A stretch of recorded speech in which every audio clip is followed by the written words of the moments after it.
রাসূল আহত অবস্থায় তখনও চোখের পানি ফেলে দিয়ে বলছেন, ও আমার বোন, আমি হাজার চেষ্টা করে তোমার বাবাকে কাফেরদের কাছ থেকে বাঁচাইতে পারি নাই, আমি হাজার চেষ্টা করেও তোমার স্বামীকে বাঁচাইতে পারি নাই, আমি হাজার চেষ্টা করেও আমার শরীরের রক্ত দিয়েও আমি তোমার সন্তানকে বাঁচাইতে পারি নাই, আমি হাজার চেষ্টা করে আমার মুখের রক্ত দিয়ে আমার দাঁত মোবারক শহীদ হয়েছে, এরপরেও তোমার ভাইকে আমি বাঁচাইতে পারি নাই, তারা শাহাদাত বরণ করেছে। আমার বাবা শাহাদাত বরণ করেছে, আমার দুঃখ না।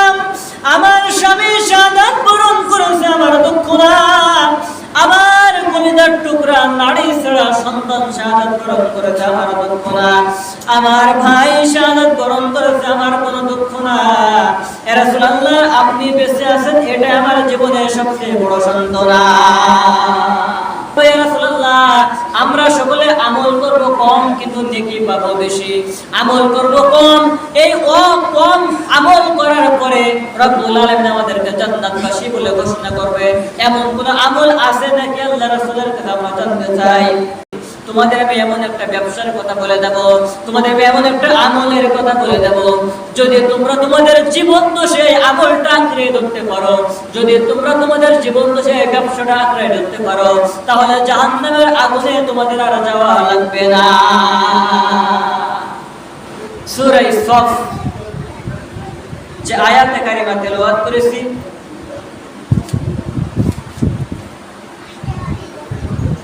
এই সূরাটি নাযিল হয়েছিল উহুদ যুদ্ধের পরে।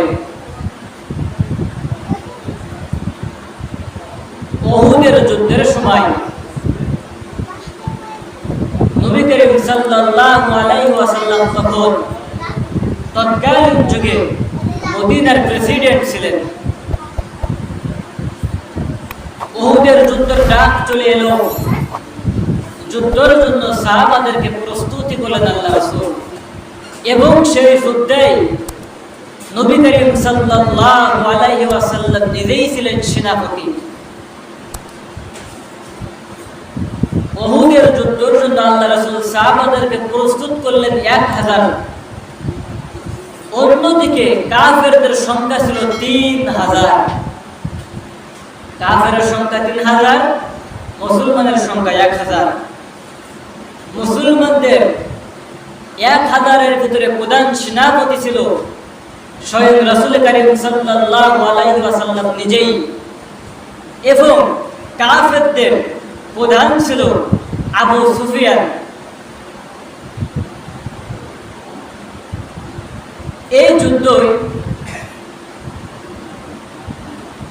3 দিন আগে আব্দুল্লাহ ইবনে উবাই, কাফেরদের মুনাফিকের সর্দার, উনি মুসলমানদের লুকাই লুকাই মুসলমানদের বাসায় যেয়ে তাদেরকে বলতেছে, বিশেষ করে সাহাবাদের স্ত্রীদেরকে বলতেছে,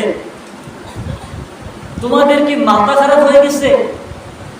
যেখানে কাফেরের সংখ্যা 3000, মুসলমানের সংখ্যা মাত্র 1000, এইখানে তোমাদের স্বামীরা যুদ্ধই পাঠাবা, তোমার সন্তানকে যুদ্ধই পাঠাবা, তোমার ভাইকে যুদ্ধই পাঠাবা, তোমাদের মাথা কি ঠিক আছে?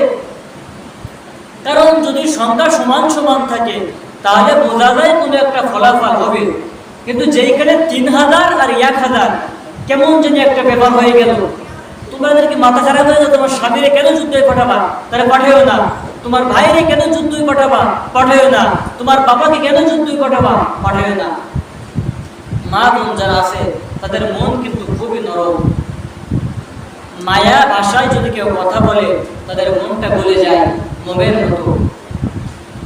মা বোনরা চিন্তা করলো, আসলে তো সত্য কথা, কাফেরদের 3000 সৈন্য, মুসলমানদের 1000 সৈন্য, যুদ্ধ তো আমাদের জয় হওয়ার সম্ভাবনা নাই।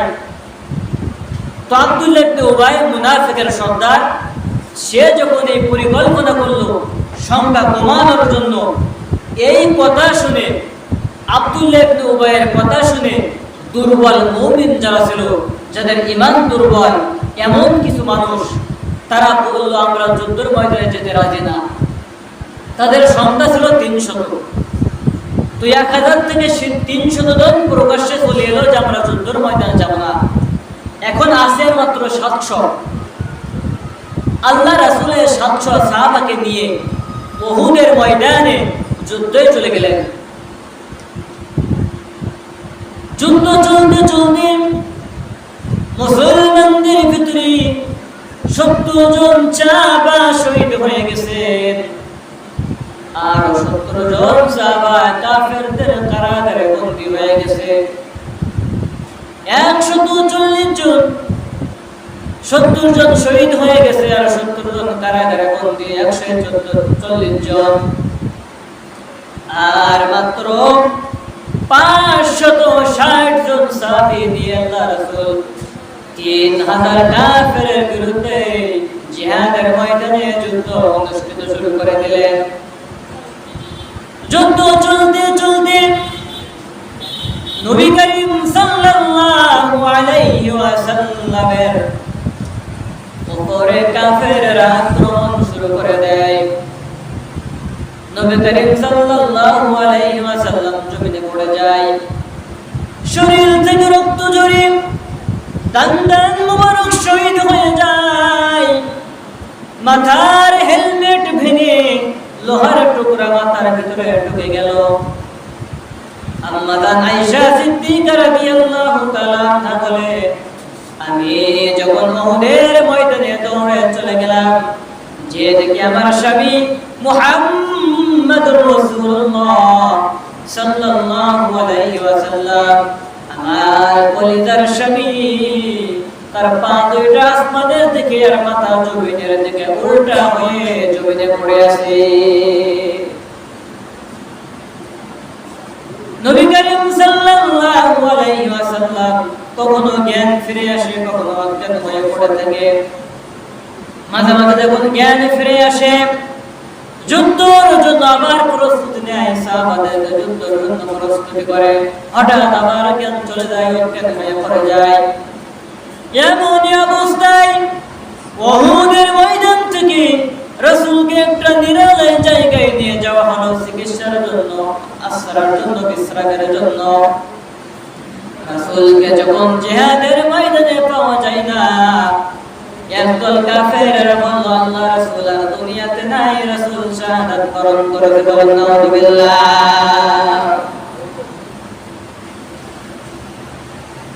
উহুদের ময়দানে প্রচার হয়ে গেল, রাসূল আর পৃথিবীতে নাই, নবী করিম সাল্লাল্লাহু আলাইহি ওয়াসাল্লাম শহীদ হয়ে গেছে। এই প্রচার শুধু উহুদের ময়দানে না, তামাম মদিনায় প্রচার হয়ে গেছে, রাসূল আর দুনিয়াতে নাই। এই কথা শুনে একজন মহিলা জিহাদের ময়দানের দিকে, উহুদের মাঠের দিকে দৌড়াইতেছে, পাগলের মতো দৌড়াতে শুরু করছে।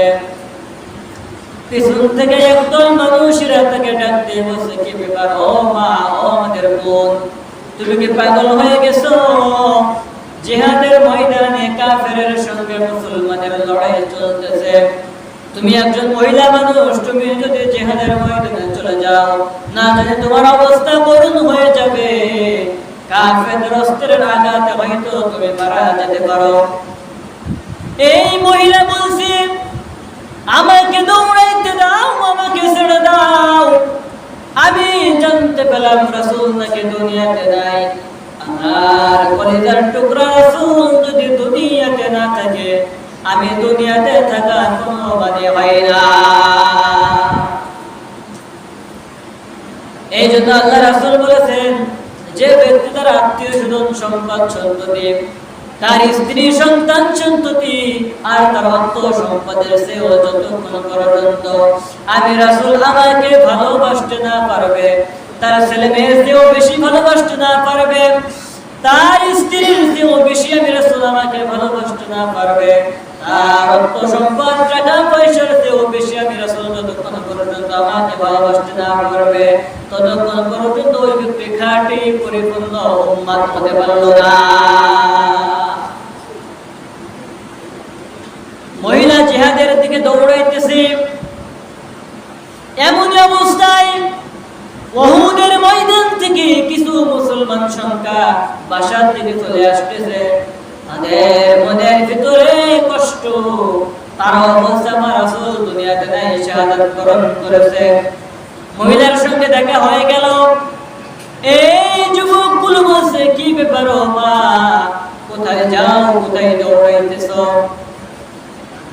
আমরা হাজার চেষ্টা করেও তোমার বাবাকে আমরা বাঁচাইতে পারি নাই। তোমার বাবা উহুদের ময়দানে শহীদ হয়ে গেছে।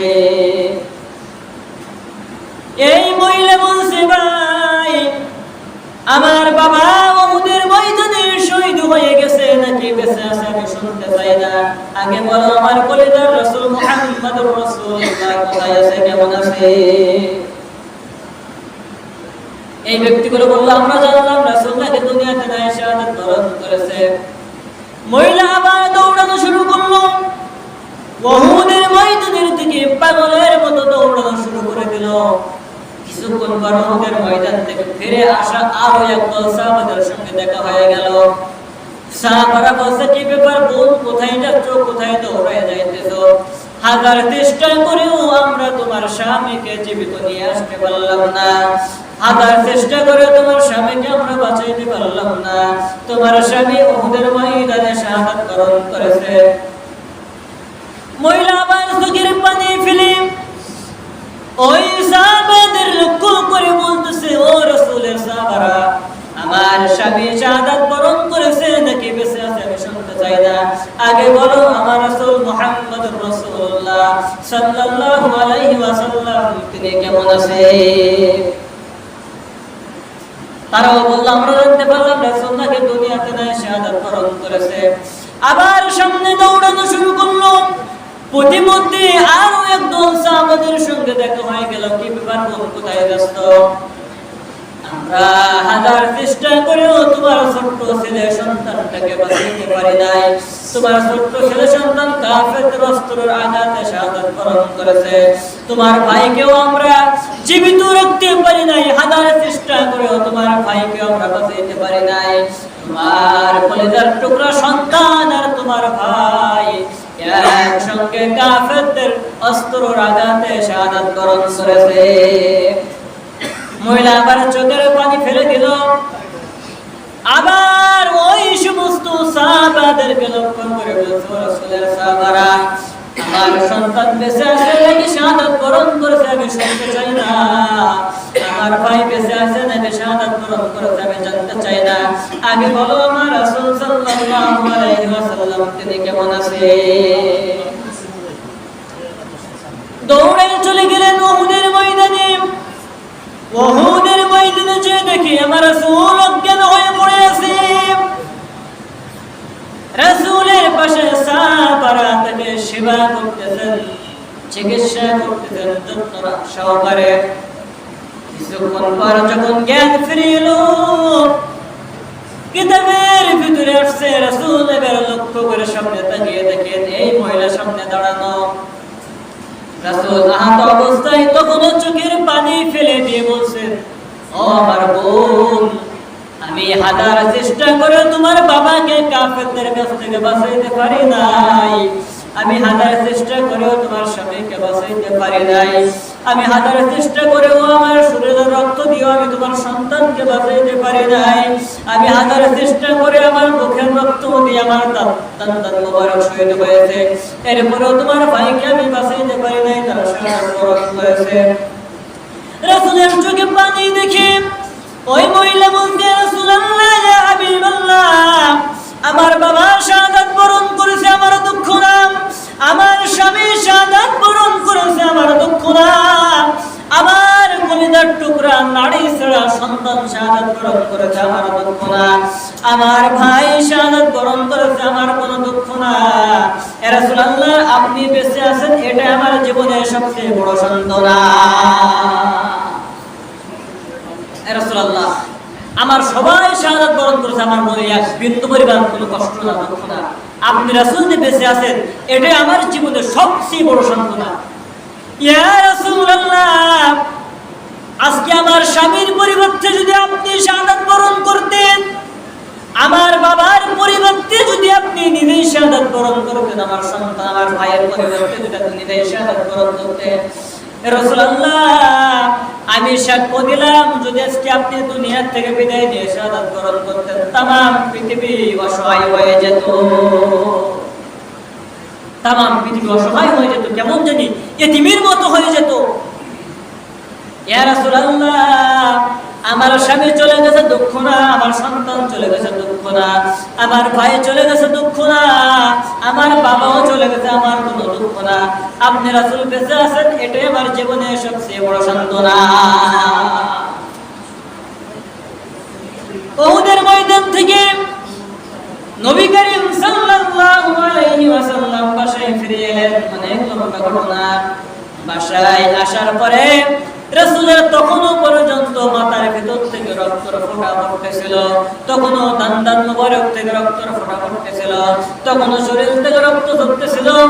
আল্লাহ রাসূল ঘরের ভিতরে আরাম ফরমাইতেছেন, সাহাবারা মসজিদে নববীতে বসা। এমন অবস্থায় সাহাবারা বলছে, ও আমার সাহাবী ভাইরা, ও রাসূলের সাহাবারা, আমাদের মনের ভিতরে একটা কল্পনা শুরু হয়ে গেছে, কারণ আমরা কাফেরদের সঙ্গে ইসলামের জন্য যুদ্ধ করে মার খাইতেছি, রক্ত দিতেছি, জীবন দিতেছি, শাহাদাত বরণ করতেছি অনেক সাহাবারা।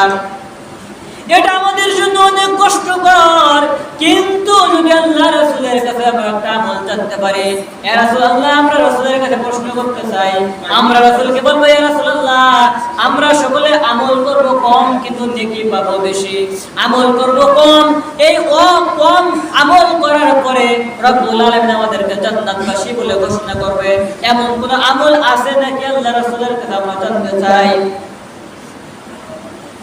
সাহাবারা বলল, কে জিজ্ঞেস করবে? তাদের মনের ভিতরে প্রশ্ন, আমরা আমল করব কম, নেকি পাবো বেশি, আমরা যুদ্ধ করব কম কিন্তু নেকি পাবো বেশি, কাফেরদের কাছে মার খাবো কম কিন্তু জান্নাতে যাওয়ার মতো আমল আমাদের হয়ে যাবে, এমন আমল কি আছে নাকি আমরা রাসূলের কাছে জানতে চাই। জিজ্ঞেস করবে কে? প্রথম বলে, আবু বকর, তুমি জিজ্ঞেস করো। আবু বকর বলে, আমার পক্ষে সম্ভব না, কারণ এখনো পর্যন্ত আল্লাহ রাসূলের মাথা থেকে রক্ত ঝরতেছে, এখনো পর্যন্ত আল্লাহ রাসূলের দাঁত মুবারক থেকে রক্ত ঝরতেছে, এখনো পর্যন্ত আল্লাহ রাসূলের শরীর থেকে রক্ত ঝরতেছে। এই কথা আমি কেমনি বলি? আমার পক্ষে সম্ভব না। ওমর, তাহলে তুমি বলো। ওমর বলল, আমার পক্ষেও সম্ভব না, কারণ এখনো পর্যন্ত রাসূলের দাঁত মুবারক থেকে রক্ত ঝরতেছে, এখনো পর্যন্ত আল্লাহ রাসূলের মাথা থেকে রক্ত ঝরতেছে, আমার পক্ষে রাসূলের প্রশ্ন করা কখনোই সম্ভব না। উসমান, তুমি বলো। আলী, তুমি বলো। একই কয়েকজন সাহাবাকে বলা হলো, কেউ রাজি হয় না, কারণ তখন রাসূল কখনো জ্ঞান থাকে আর কখনো অজ্ঞান হয়ে যায়, এমন অবস্থায় কেমনি রাসূলের কাছে প্রশ্ন করবে? হঠাৎ আল্লাহ রাসূল ঘরের থেকে বাইরে হয়ে এলেন, দরজার সামনে দাঁড়িয়ে বলছে, ও আমার সাহাবারা, এতক্ষণ পর্যন্ত মসজিদে নববীতে তোমরা কি আলোচনা করেছো আমি তো জানি না, কিন্তু তোমাদের এই আলোচনা রব্বুল আলামিনের আরশে আযীম পর্যন্ত পৌঁছে গিয়েছে। তোমাদের আলোচনা শুনে আল্লাহ রব্বুল আলামিন নিজেই খুশি হয়ে গেছে, তোমাদের আলোচনা শুনে রব্বুল আলামিনের আরশে আযীম খুশি হয়ে গেছে। তোমাদের এই কথার জন্য রব্বুল আলামিন তার জিবরাইলের মাধ্যমে এই মাত্র তোমাদের এই প্রশ্নের উত্তর আমার কাছে পাঠিয়ে দিয়েছে, তোমাদের জন্য সুসংবাদ দিয়ে দিয়েছে। ইয়া আইয়ুহাল্লাযীনা আমানু, হে আমার ঈমানদারেরা, হাল আদুল্লুকুম আলা তিজারাতিন তুনজিকুম মিন আযাবিন আলীম, তোমাদের আমি এমন একটা ব্যবসার কথা বলে দেব, তোমাদের আমি এমন একটা আমলের কথা বলে দেব, যদি তোমরা তোমাদের জীবন দশে আমলটা আঁকড়ে ধরতে পারো, যদি তোমরা তোমাদের জীবন দশে ব্যবসাটা আঁকড়ে ধরতে পারো, তাহলে জাহান্নামের আগুনে তোমাদের আর যাওয়া লাগবে না। সাহাবাদের মনের ভিতরে এই প্রশ্ন ছিল যে আমরা ছোট্ট ছোট্ট আমল করব, কম কম আমল করব, কিন্তু আমরা নেকি পাবো বেশি, জান্নাতে যাওয়ার জন্য এটা আমাদের জন্য ওসিলা হয়ে যাবে, এমন আমল কি আছে? রব্বুল আলামিন তাদের প্রশ্নের উত্তর দিয়ে দিলেন, ইয়া আইয়ুহাল্লাযীনা আমানু, ওহে যারা ঈমানের দাবি করো, হাল আদুল্লুকুম আলা তিজারাতিন তুনজিকুম মিন আযাবিন আলীম, আমি তোমাদের এমন একটা ব্যবসার কথা বলে দেব, এমন একটা আমলের কথা বলে দেব, যদি তোমরা আমলটা আঁকড়ে ধরতে পারো তাহলে আমি রব্বুল আলামিন নিজেই বললাম তোমাদের জাহান্নামের আগুনে যাওয়া লাগবে না। সাহাবারা বলছে রাসূলুল্লাহ তাড়াতাড়ি বলেন তাহলে সেই আমলটা কি? আমরা তো আমলটা শোনার জন্য কয়েক ঘন্টা মসজিদে নববীতে আমরা মিটিং করতেছি। রাসূলুল্লাহ আপনি তাড়াতাড়ি বলুন যে আমলটা কি, আমরা আমল শুরু করে দেব।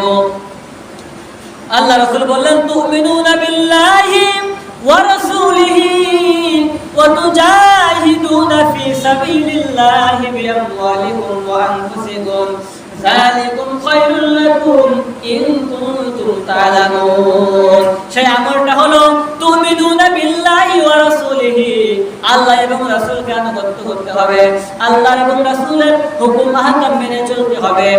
আর যখন তোমরা আল্লাহ আর রাসূলের হুকুম আহকাম মেনে চলবে ওয়াতুজাহিদুনা ফি সাবিলিল্লাহ, তখন তোমাদের জিহাদের ময়দানে মাঝে মধ্যে ডাক আসতে পারে, মাঝে মধ্যে তোমাদের কাফেরদের সঙ্গে যুদ্ধ লাগতে পারে, মাঝে মধ্যে তোমাদের তাগুতের সঙ্গে তর্ক বিতর্ক হতে পারে, তখন তোমাদের জান এবং মালটা আমার রাস্তায় কুরবান করে দিও।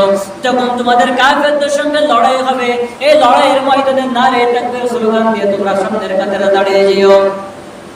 যদিও তোমাদের জান চলে যায়, যদিও তোমাদের মাল চলে যায়, যদিও তোমাদের অর্থ সম্পদ চলে যায়, যা চলে, তবুও যদি তোমরা আল্লাহ আকবার তাকবীর দিয়ে আল্লাহ রাব্বুল আলামিনের জিহাদের জন্য, রাব্বুল আলামিনের ইসলামের জন্য জিহাদের ময়দানে দাঁড়িয়ে যেতে পারো, তাহলে আমি রাব্বুল আলামিন আমি তোমাদের জন্য ওয়াদা করলাম তোমাদের জাহান্নামের আগুনে যাওয়া লাগবে না। এখন জিহাদ মানে আমরা মনে করি যে এখন কাফেরদের সঙ্গে বা তাগুতের সঙ্গে মারামারি হবে, সেই মারামারিতে আমাদের যাওয়া লাগবে, তিতুমিরের বাঁশের কেল্লা হাতে নিয়ে আমাদের মনে হয় সেইখানে যাওয়া লাগবে, অথবা দাও বটি নিয়ে যাওয়া লাগবে না। জিহাদ মানে হলো যে সমস্ত মানুষগুলো দিন বোঝে না, ইসলাম বোঝে না, নামাজ পড়ে না, রোজা রাখে না, ওই মানুষগুলোর কাছে গিয়ে আপনি অন্তরের ভিতর থেকে একটা ভাবনা নিয়ে তাদেরকে দাওয়াত দিবেন।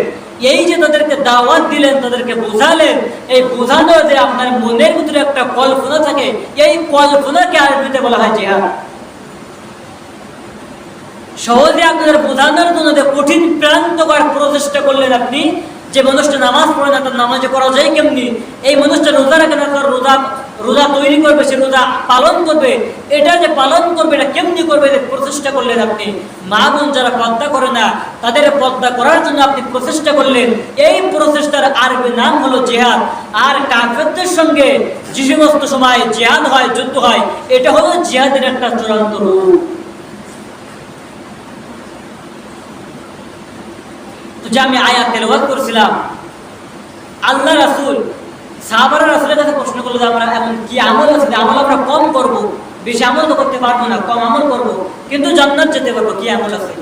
আল্লাহ রাসূল বলল কি, যে তোমরা আল্লাহ এবং রাসূলের আনুগত্য করো, আল্লাহ এবং রাসূলের কথা শোনো, কথা মেনে চলো, আর তোমাদের জান আর মাল আল্লাহর রাস্তায় ব্যয় করো, তাহলে তোমাদের জাহান্নামের আগুনে যাওয়া লাগবে না। এখন আল্লাহর হুকুম কেমনি মানতে হবে, রাসূলের হুকুম কেমনি মানতে হবে, অনেক লম্বা ঘটনা, আমি আজকে সেদিকে যাইতে পারবো না। সর্বোপরি কথা হলো কোরআন এবং সুন্নাহ যে কথাগুলো, যে আদেশগুলো আমাদের জন্য করা হয়েছে, আমাদের জীবন দশে সেই আদেশগুলো মানতে হবে। আর যেগুলো নিষেধ করেছে আমাদের জীবন থাকতে, সেই কাজগুলো আমাদের করা যাবে না, এটা সবচেয়ে বড় কথা। সময় তো মা বোনেরা, রাসূলের কাছে প্রশ্ন করা হলো যে আল্লাহ রাসূল আমরা কাফের বুঝবো কাদেরকে, মুসলমান আর কাফের বুঝবো কেমনি? কারণ তৎকালীন যুগে কাফেরদের মাথায় টুপি ছিল, মুখে দাড়িও ছিল, লম্বা জামাও ছিল, আবার মুসলমানদেরকেও ছিল। যেমন বর্তমান যুগে হিন্দু আর মুসলমান আমরা পার্থক্য করতে পারি না, হিন্দুর মুখেও দাড়ি নাই, মুসলমানের মুখেও দাড়ি নাই, হিন্দুর মাথায়ও টুপি নাই, মুসলমানের মাথায়ও টুপি নাই, হিন্দুর গায়েও লম্বা জামা নাই, মুসলমানের গায়েও লম্বা জামা নাই, হিন্দুরও লুঙ্গি পরা আছে, মুসলমানেরও লুঙ্গি পরা আছে। এমনই অবস্থায় একজন মানুষ, একটা হিন্দু ব্যক্তিও বিড়ি খাচ্ছে, মুসলমানও বিড়ি খাচ্ছে, পাশাপাশি বসা। এখন আপনি তারা চিনেন না, আপনার অপরিচিত একজন, কেমনি বুঝবেন এই ব্যক্তি মুসলমান? বোঝার কোনো সুযোগ নাই। আমি কোনো একটা মাহফিলে বলছিলাম, আল্লাহ না করুক এমন একজন মানুষ যদি সড়ক দুর্ঘটনায় মারা যায়, অ্যাক্সিডেন্ট করে, মনে করেন আপনার মাসাইল ব্রিজের পরে একজন মানুষ মারা গেছে, অপরিচিত মানুষ, কেউ চেনে না, কিন্তু দেখে বোঝা যায় না লোকটা হিন্দু নাকি মুসলমান। দাড়ি নাই, টুপি নাই, নামাজ কালাম নাই, বিড়ি খাই, পকেটে সিগারেটের প্যাকেটও পাওয়া গেছে। তেমন অবস্থায় একজন মানুষ মানে মারা গেছে, পাওয়া গেছে। এখন একদল হিন্দু ভাইরা এসে বলছে লোকটা হিন্দু, আমরা তার চিতাই নিয়ে পোড়াইতে চাই আগুন দিয়ে। আরেক দল বলছে না, এটা মুসলমান, এরা আমরা দাফন করতে চাই। এখন ঝগড়া শুরু হয়ে গেছে, কেউ বলছে হিন্দু, কেউ বলছে না মুসলমান। এখন ওই ব্যক্তি হিন্দু নাকি মুসলমান আপনি বুঝবেন কেমনি? সেই দিন বলছিলাম আমি, আসলে কষ্টদায়ক কথা, দুঃখজনক হলেও সত্য, আমরা আমাদের মডেল তৈরি করতে করতে এমন একটা পর্যায়ে পৌঁছাই গেছি, আল্লাহ না করুক এমন একটা অবস্থায় যদি আপনার আমার মৃত্যু হয়ে যায়, তাহলে আপনি হিন্দু নাকি মুসলমান এটা বোঝার জন্য আপনার লুঙ্গি খোলা লাগবে অথবা পায়জামার সেন খোলা লাগবে। ততক্ষণ না পর্যন্ত আপনি হিন্দু নাকি মুসলমান চেনার সুযোগ নাই। আপনি কেমন কপাল পড়া মুসলমান যে আপনার চেহারা দিকে কেউ বুঝবে না যে আপনি হিন্দু নাকি মুসলমান, আপনার লুঙ্গি খোলা লাগবে শেষ পর্যন্ত। এটা আমাদেরকে সচেতন হওয়া দরকার। আল্লাহ রাসূল যে কথাগুলো বলছে, আল্লাহ যে আদেশগুলো করছে আমাদের মানার দরকার। রাসূল তাকে প্রশ্ন করা হলো কারা জাহান্নামে যাবে, দোজখে কারা যাবে। আল্লাহ রাসূল 6 শ্রেণীর ব্যক্তির নাম বললেন সেই দিন। মনোযোগ দিয়ে শুনতে হবে। আল্লাহ রাসূল 6 শ্রেণীর লোকের নাম বললো যে 6 শ্রেণীর মানুষ জাহান্নামে যাবে। এক নম্বর হলো যারা বেনামাজি, হোক সেটা পুরুষ মানুষ হোক সেটা মহিলা, যারা নামাজ পড়ে না তারা জাহান্নামে যাবে। এমনকি আল্লাহ রাসূল অন্য একটা হাদিসের ভিতরে বলছে কাফের এবং মুসলমান চিনার মার্কা হলো নামাজ। কাফের এবং মুসলমান চিনার প্রতীক হলো নামাজ। আল্লাহ রাসূল বলে যে ব্যক্তি নামাজ পড়ে তাকে তোমরা ইমানদার বলিও, মুসলমান বলিও। আর যে ব্যক্তি নামাজ পড়ে না, ও যদি হাফেজ সাহেব মুফতি মুহাদ্দিস হয় তবুও তার কাফের বলবো তোমরা, সে মুসলমান না। চিন্তা করে দেখুন, একজন হাফেজ মুফতি মুহাদ্দিস কিন্তু নামাজ পড়ে না, তবুও তারা কাফের ঘোষণা করেছে আল্লাহ রাসূল। আর যে ব্যক্তি নামাজ পড়ে, একজন রিকশাওয়ালা, একজন ফেরিওয়ালা, তবুও নামাজ পড়ে, তাকে রাসূল সাল্লাল্লাহু আলাইহি ওয়াসাল্লাম ঘোষণা করেছে ওই ব্যক্তি মুসলমান। এক নম্বরে যে ব্যক্তি নামাজ পড়ে না সেই ব্যক্তি জাহান্নামে যাবে, কাফের। 2 নম্বরে যে ব্যক্তি পিতা মাতার অবাধ্য সন্তান, পিতা মাতার কথা শোনে না, পিতা মাতার সঙ্গে যোগাযোগ এই কথা বলে, পিতা মাতার গালি দেয়, পিতা মাতার কথা মানে না, এবং পিতা মাতা ওই সন্তানের প্রতি অসন্তুষ্ট, এমন সন্তান যাদের প্রতি পিতা মাতা অসন্তুষ্ট, এই সন্তানগুলো কিয়ামতের দিন জাহান্নামে যাবে। 3 নম্বর আল্লাহ রাসূল বলেন যারা সুদ খায়, সুদের সঙ্গে সম্পর্ক, এই সমস্ত মানুষগুলো জাহান্নামে যাবে। এই সম্পর্কে বিস্তারিত ঘটনা আগামী কোনো সময় বলবো ইনশাআল্লাহ। 4 নম্বরে যারা জিনা করে, জিনা বলতে শুধুমাত্র একটা পুরুষ এবং মহিলা গুনাহের ভিতরে লিপ্ত হয়ে গেল এটাকে জিনা বলে না। চোখেরও জিনা আছে, জিহ্বারও জিনা আছে, জবানেরও জিনা আছে, কানেরও জিনা আছে, শরীরের অঙ্গ প্রত্যঙ্গ সব জায়গায় জিনা আছে। সব জায়গায় জিনা থেকে বিরত থাকতে হবে। শুধুমাত্র গুনাহে লিপ্ত হওয়ার নামই জিনা না, বুঝতে হবে। 5 নম্বরে যারা বিচার ক্ষেত্রে উল্টা বিচার করে, সমাজের বিচারক যারা বিচারপতি, যারা বিচারক অল্প কিছু টাকার জন্য বা কোনো মানুষের বাহবা নেওয়ার জন্য, অথবা আমার পরিচিত মানুষ, অথবা আমার আত্মীয় স্বজন, অথবা আমার সঙ্গে ভালো সম্পর্ক আছে, এই কারণে আমি তার পক্ষে রায় দিলাম, এখানে কার অন্যায় কার ন্যায় এটা না দেখে একজন আমার আত্মীয় স্বজন ভেবে নিরপরাধ একটা মানুষকে দোষী করে যার দোষ ওই ব্যক্তিকে নির্দোষ বলে আমরা বিচারে রায় দিলাম, এমন মিথ্যা বিচারককে কিয়ামতের দিন জাহান্নামে যাওয়া লাগবে। 6 নম্বরে যারা রোজা ফরজ হওয়ার সত্ত্বেও রোজা রাখে না, এই মানুষকে কিয়ামতের দিন জাহান্নামে দেওয়া লাগবে। এই 6 প্রকার মানুষ থেকে আল্লাহ রাব্বুল আলামিন আমাদেরকে হেফাজত করুন। আমরা সকলে বলি আল্লাহুম্মা আমিন। মা বোনদের উদ্দেশ্যে বলি, 4 প্রকার মানুষ, 4 প্রকার নারী কিয়ামতের দিন জাহান্নামে যাবে। 1 নম্বরে যারা নামাজ পড়ে না, মা বোনদের লক্ষ্য করে মা বোনদেরকে আমি দৃষ্টি আকর্ষণ করে বলি, 1 নম্বরে মা বোন জাহান্নামে যাবে বেশি অংশ যারা নামাজ পড়ে না। 2 নম্বরে মা বোনেরা বেশি অংশ জাহান্নামে যাবে রোজা না রাখার কারণে। 3 নম্বরে মা বোনেরা বেশি অংশ জাহান্নামে যাবে পর্দা না করার কারণে, শরীয়তের বিধি বড় বিধান খরচ পর্দা না করার কারণে। 4 নম্বরে অধিকাংশ মা বোনেরা জাহান্নামে যাবে স্বামীর খেদমত না করার কারণে। আল্লাহ রাব্বুল আলামিন আমাদের পর্দার অন্তরে মা বোনদেরকে 4টা বিষয় থেকে হেফাজত করে রব্বুল আলামিন তাদের আয়েশার মতো, খাদিজার মতো, ফাতিমার মতো রব্বুল আলামিন তাদের উত্তরসূরি করে তাদের সাথে একসঙ্গে জান্নাতে যাওয়ার মতো আমল করার তৌফিক দান করুন। আমার ভাই বাবাদেরকে খালিদ বিন ওয়ালিদের উত্তরসূরি করে, আবু বকর, ওমর, ওসমানের উত্তরসূরি করে বেশি বেশি নেক আমল করে তাদের সঙ্গে জান্নাতে যাওয়ার মতো আমল করার তৌফিক দান করুন। আমরা সকলে বলি আল্লাহুম্মা আমিন। ওয়া আখিরি দাওয়ানা আনিল হামদুলিল্লাহি রাব্বিল আলামিন। আসসালামু আলাইকুম ওয়া রাহমাতুল্লাহ।